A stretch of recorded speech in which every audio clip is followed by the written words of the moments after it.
Coronavirus anti-lockdown protesters rally in US, Brazil. Anti-lockdown rallies have been cropping up in Brazil and the US in response to the measures being implemented to curb the spread of the novel coronavirus. Even Brazilian President Jair Bolsonaro joined lockdown protesters, calling them patriots.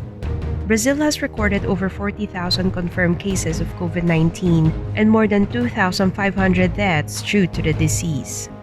The virus has hit Brazil hard, causing them to have the highest number of confirmed cases in Latin America.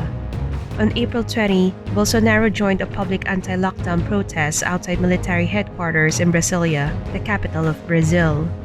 According to Bolsonaro, the rallies were protesting quarantine measures that have been implemented in several parts of Brazil, including their financial capital, Rio de Janeiro, and São Paulo.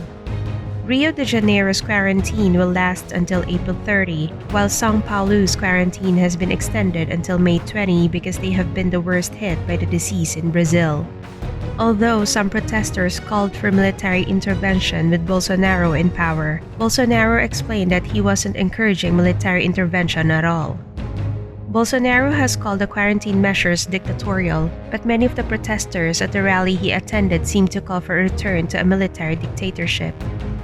Brazilian lower house of Congress President Rodrigo Maia tweeted that while the whole world is working together in the fight against coronavirus, his country has to fight against corona and authoritarianism. Bolsonaro believes the quarantine measures in Brazil are not working, and around 70% of Brazil's population will probably become infected.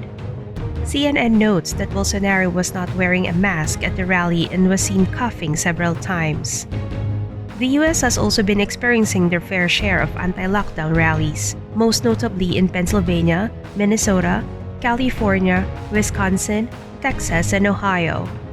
The Guardian reports that protesters at these rallies often fail to practice social distancing. Epidemiologists, people who study disease outbreaks, have warned that this could cause an increase in the number of COVID-19 cases.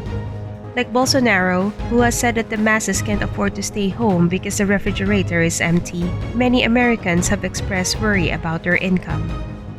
California Governor Gavin Newsom assured his constituents that he understands people are anxious to get back to work, but they must have a health-first focus before they can come back economically.